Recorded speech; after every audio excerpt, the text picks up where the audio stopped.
And so, my fellow Americans, ask not what your country can do for you, ask what you can do for your country.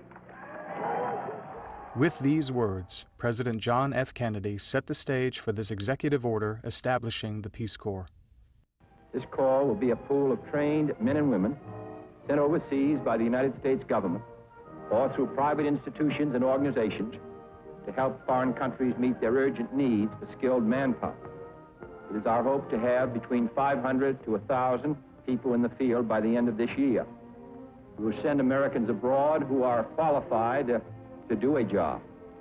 We will send those abroad who are committed to the concept which motivates the Peace Corps. It will not be easy. None of the men and women will be paid a salary. They will live at the same level as the citizens of the country which they're sent to, doing the same work, eating the same food, speaking the same language. We're going to put particular emphasis on those men and women who have skills in teaching, agriculture, and in health. I'm hopeful that it will be a source of satisfaction to Americans and a contribution to world peace. That speech, given more than 40 years ago, has remained the guiding light for the Peace Corps, now a long-standing government agency devoted to world peace and friendship. 3 goals initially defined the mission of the Peace Corps and still define it today. The first goal is to help countries meet their needs for skilled men and women. The second goal is to help promote a better understanding of Americans by the people in the countries served by the volunteers. And the third goal is to promote a better understanding of the people of other countries on the part of all Americans. Now more than ever, we need to reach out to the peoples of the world, and Peace Corps volunteers do just that. Through education, through health, HIV/AIDS, information technology, small business, and agriculture, Americans are going overseas and making a positive impact in the lives of people around the world. Since its inception, more than 170,000 people have volunteered and served the Peace Corps in more than 136 host countries. Ghana was the first country to receive Peace Corps volunteers back in 1961, starting with 51 volunteers. Today, more than 4 decades later, Peace Corps volunteers are still hard at work there. I work with the schools to teach them health education. People haven't really grasped the threat of HIV yet, but maybe the trends are changing and people are becoming more aware of it, and I'm very glad that as a Peace Corps volunteer I got the opportunity to be able to go and talk to them about it. But we need to organize to plant all of the ones. Other volunteers in Ghana work to protect the ecosystem and to replant forests that have burned. The goal is to create a place where tourists would pay admission to visit and see the beautiful grove of trees. In Turkmenistan, Peace Corps volunteers work in agriculture, teach in local schools, and mentor at small business centers. They also work very closely with young women to assure that their children are healthy. In Nicaragua, as in most countries where the Peace Corps is invited, volunteers work anywhere they are needed. In Armenia, one volunteer helped to set up a community resource center, which is basically a computer and language center. And at first, I helped to train them in computer skills, and then over the course of the last year, they are managing this resource center by themselves. Hopefully, this will be a self-sufficient venture. Self-sufficiency is the ultimate goal of all the programs that the volunteers work to establish. Being able to leave a place better than it was when you arrived is just one of the benefits that a Peace Corps volunteer enjoys. When we're young, right after college we're young, and that's the time to explore the world. It's the time to really understand another culture and to do some good within that culture. But it's also good for your future in terms of looking good on your resume, in terms of coming back and be able to say that I have problem-solving skills, I was a leader in this community, I helped develop a small business, or I taught health care to children living in shacks. Those kinds of things are going to transfer back to whether you want to go to graduate school or whether you want to go into the workforce. When you come back, you can say that you've traveled, you've seen the world, you've learned another language, you've lived in a different culture, and you have a whole lot of job skills to show for it as a result of your Peace Corps service. The average age of a volunteer is 28. The oldest serving is 83, and nearly 6% are over 50. Today, there are many international organizations working with volunteer programs to help foster cultural understanding and bring humanitarian aid to countries in need. One such organization, Cross Cultural Solutions, is currently partnering with CARE, the world's largest humanitarian organization. Together, they work to achieve long-lasting solutions to poverty in all parts of the world. American volunteers continue to meet President Kennedy's challenge in their quest for world peace and friendship by helping people all over the world who want to build a better life for themselves, their children, and their communities.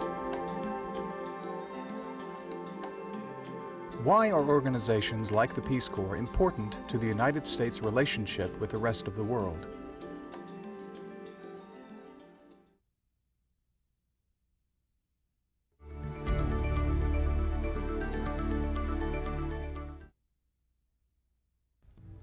Natalie Cash joined the Peace Corps because she wanted to better understand different cultures, and because she wanted to make a difference in the world. After attending a Peace Corps recruitment question and answer session, where she also had the opportunity to speak with some recently returned volunteers, Natalie's decision was made. So I filled out an application and just crossed my fingers, and not long after that a recruiter called me and said I'd been accepted and I needed to start my medical clearance process. And up until, I guess, a couple of months before I left, I didn't even know where I was going, but I knew I was being recruited for French-speaking West Africa.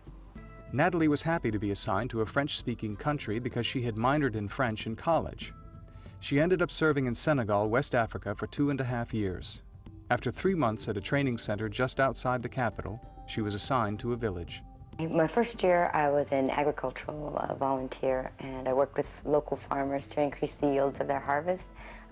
Peace Corps is primarily manual labor, so we worked with the Senegalese Institute for Agricultural Research, and we would give out seeds that they had developed based on crops that they already grew, the local farmers already grew, and they were just improved varieties of field crops that they were familiar with.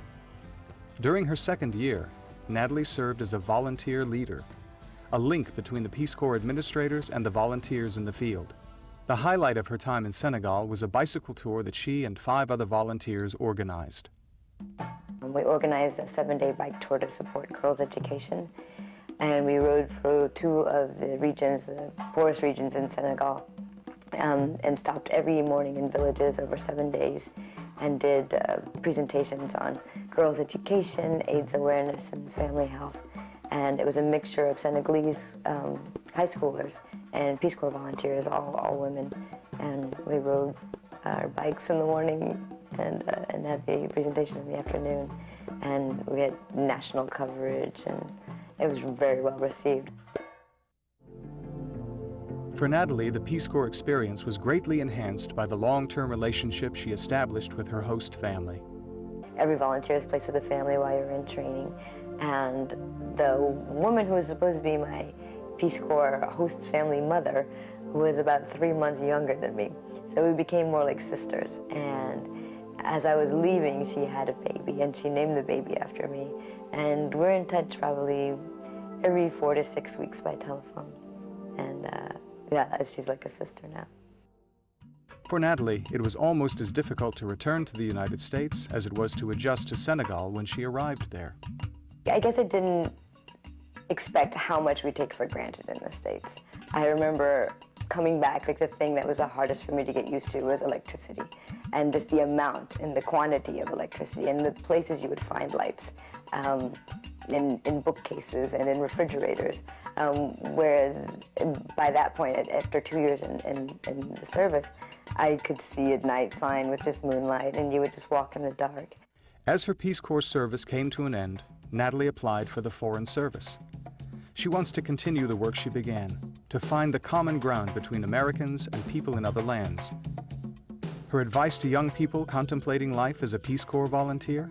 I would highly encourage anyone considering volunteer work, and no matter their age. We had people who had gone after working entire careers and retired, and especially young people too, because they haven't fully formed their views of the world and how that's going to carry into everything they do that affects not only America, but the world at large.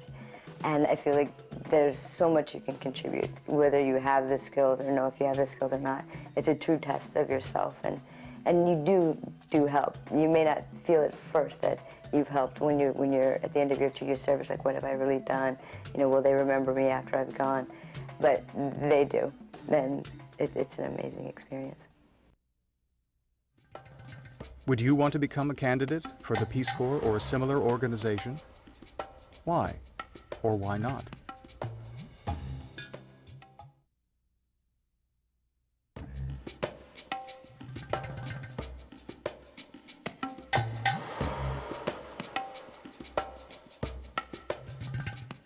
As the wealthiest nation in the world, the United States uses some of its wealth to aid other, less fortunate countries. Some countries may be devastated by war or famine. Others suffer natural disasters such as earthquakes and floods. The United States often lends a helping hand. Peace Corps volunteers, such as Natalie Cash, are often at the forefront of battles waged against hunger and poverty. And American Red Cross personnel lead search and rescue missions after earthquakes and the like. In 1961, President John F. Kennedy signed the Foreign Assistance Act into law and created, by executive order, USAID, the United States Agency for International Development. Since then, USAID has been the principal U.S. agency to extend assistance to countries recovering from disaster, trying to escape poverty, and engaging in democratic reforms. This bar chart shows where USAID money was distributed by region in 2003. Eurasia includes Russia and the other former republics of the USSR.